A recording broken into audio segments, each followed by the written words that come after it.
बाप शराब के कारण खत्म हुए, परिवार बर्बाद हुए, उनके बेटे भी वही काम करते जो बाप करता था, यानी शराब पीना शुरू कर दिया। क्या विडंबना है।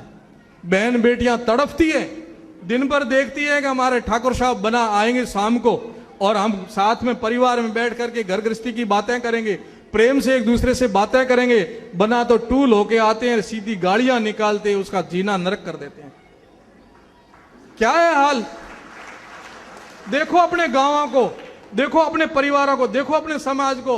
आप तो बहुत भाग्यशाली हो कि आप यहां बड़े महानगर में आ गए हो। पीछे अपने बचे हुए भाइयों का थोड़ा झलक देखो, उनके परिवारों का हाल देखो, जो शराब पिए हुए पड़े रहते हैं। क्या हमारे समाज की दुर्गति कराते हैं, क्या वो परिवार बर्बाद हो रहे हैं। उनको सद्बुद्धि दे। हम जब कमर कसेंगे तब, हम लोग जब ये कहेंगे कि ये नहीं करना है, हम जब तक अपनी बहन बेटियों की शादियों के अंदर यूं ही महफिलें उड़ाते रहेंगे और शान से कार्टून खोलते रहेंगे, गाड़ियां गाड़ियां शराब की मंगाते रहेंगे और कई दर्जन बकरे काट के खिलाते रहेंगे, तब तक कुछ भी नहीं हो सकता। छोड़ो इस रीति रिवाज को, पुरोहित समाज से सीख लो। पुरोहित समाज के धर्मगुरु खेताराम जी महाराज ने एक उपदेश दिया था, बकरी मत रखना। पुरोहितों की उस समय की स्थिति देखिए आप।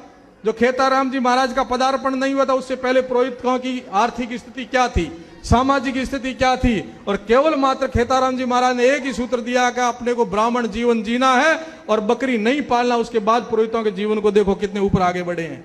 वो बकरी बगर मरे नहीं है, बकरी बगर वो आगे बढ़े हैं। ठीक ऐसे ही आप लोग शराब और मांस को निकालोगे तो मरोगे नहीं।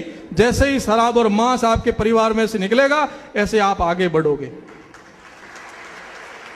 मत जियो इसको शान और शौकत, इसे घृणा से करो। आप ऐसे अफीम डाल दिया आपके अंदर। ये सब चालें हैं विदेशों की। अफीम, रियाण, रपान, सगाई, संबंध, विवाह प्रसंग, बिना अमल तो वही गुण लो, अमल लो, राजीपो करो। क्योंकि उनकी चाल थी कि किसी न किसी संस्कृति और सभ्यता से इसको जोड़ो जिससे ये खत्म हो जाएंगे। ये चालें विदेशों ने चली और जिस दिन इस राजपूत ने इन चालों में फंस गया, उस दिन से हिंदू संस्कृति नीचे आई। तब से हम सब लोग दुखी है, गाय दुखी है, ब्राह्मण दुखी है, संत दुखी है और हिंदू संस्कृति तब से दुखी है जिस दिन से ये राजपूतों ने अपना रूप बदल दिया। थे शेर के बच्चे बन बैठे भेड़ के बच्चे। उस दिन से आज हिंदुस्तान रो रहा है, हिंदू संस्कृति तड़प रही है कि पुनः जगी और शेर के बच्चों शेर बन करके दिखाइए आप।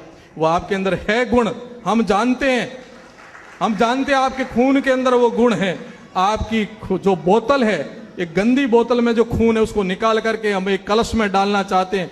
जैसे ये राजपूत का खून पुनः कलश में आ जाएगा, उस दिन ये अमृत बन करके दुनिया को फिर जिंदा रखेगा। यही हमारी तड़फ है, यही हमारी मांग है। सामाजिक परिप्रेक्ष्य में जो आपसे सीखते थे उन समाजों ने कितनी उन्नति की है। आप प्रवास में बैठे मेरे से ज्यादा जानते हो और पूना में भी आप लोग जाते आते रहते हो। मैं एक बार सिरवी समाज में गया पूना में। सिरवी समाज ने कहा महाराज हमारे एक नियम है, आप लोग मेरे से ज्यादा जानते होंगे। सिरवी समाज ने जो कहा, उन्होंने कहा महाराज हमारे यहाँ नियम है, कोई लड़का हमारे समाज का यहाँ व्यापार करने आता है और 2-4 साल बाद उसकी इच्छा होती है कि मुझे अलग से स्वतंत्र व्यापार करना है, तो इस बात को आप नोट करना। तो वो लोग एक अपना सामाजिक फंड बना रखा है, उसमें से उसको लोन